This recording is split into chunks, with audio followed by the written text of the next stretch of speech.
कक्षा 7 के सभी विद्यार्थियों का मेरे चैनल में स्वागत है। बच्चों, कल हम लोगों ने पढ़ा था, ये कविता पढ़ी थी, जागो जीवन के प्रभात। ठीक है, ये जो कक्षा 7 की है किताब, ये वाली, तो इसका कल पढ़ा था जयशंकर प्रसाद की कविता जागो जीवन के प्रभात। आज इसका अभ्यास कार्य देखते हैं।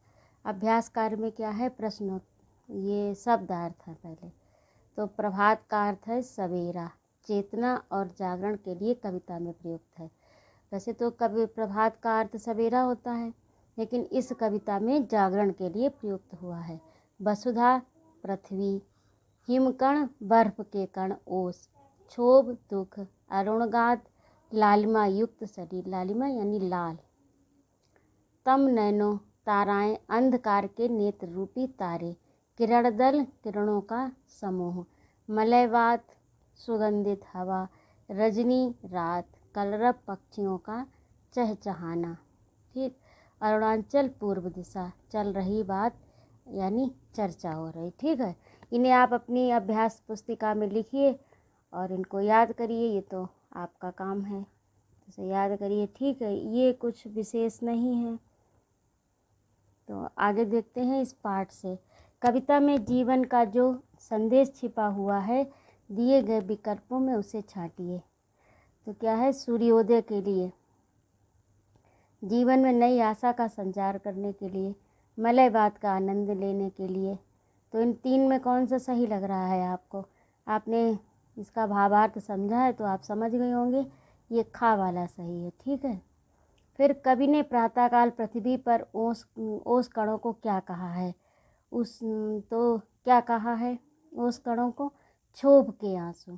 ठीक है, कवि ने प्रातःकाल पृथ्वी पर फैले ओस कणों को क्षोभ के आंसू कहा है, अर्थात दुख के आंसू कहा है।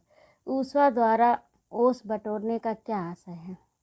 कल हमने आपको बताया था, ऊषा द्वारा, जैसे जैसे सूर्य की ऊष्मा बढ़ती है वैसे ओस कण विलीन हो जाते हैं, ढुलक जाते हैं। तो यही उसका आशय है। भाव स्पष्ट कीजिए। चल रहा सुखद ये मलयवात, चल रहा सुखद ये मलयवात, सुख देने वाली सुगंधित वायु चल रही है। कल रब से उठकर भेंटो तो, यानी नवीन वाणी, नवीन पक्षियों की वाणी जागरण के काल में उठकर भेंटो तो। रजनी की लाज को स्पष्ट करने के लिए नीचे 4 अर्थ दिए गए हैं। इनमें से सही अर्थ छांट कर लिखिए, जैसे अंधकार, शर्म, दुख, आलस्य। ठीक है, ये भी आप समझ गए। अंधकार। भाषा की बात, कविता की 2 पंक्तियों को पढ़िए। चल रहा सुखद ये मलय वात, तो यहाँ पर वात और बात और वात दोनों एक जैसे लग रहे हैं, लेकिन एक जैसे हैं नहीं। इसमें वा का प्रयोग हुआ है और इसमें वा का प्रयोग हुआ है। तो इसका अर्थ होता है वात, वायु, हवा, समीर। ठीक है, और ये इस बात का अर्थ होता है बातचीत करना। समझ गए? उपर्युक्त पंक्तियों में आप शब्द बात और बात का अर्थ प्रयोग द्वारा स्पष्ट कीजिए। तो ये आप अपने आप, अब आपने ये शब्दार्थ पढ़े, ये पढ़ा, पीछे कविता पढ़ी, तो आपको समझ में आ गया होगा। और ये अभ्यास कार्य आप अपनी पुस्तिका पर कर लीजिए, तो आपको आसानी रहेगी। ठीक है, और अगला है कि अगले पेज पर आइए। अरुण धन अंचल के योग से अरुणाचल शब्द बना।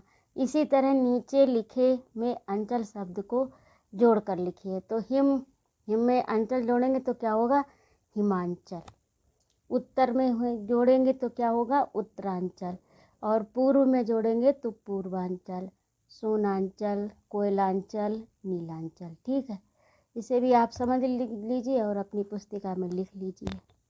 ठीक, और इसके बाद में ये कविता पढ़ने के लिए गोपाल कृष्ण जी की कविता है, शिक्षण संकेत। इसे भी जाने, जय जवान जय किसान का नारा भारत के पूर्व प्रधानमंत्री लाल बहादुर शास्त्री ने दिया था।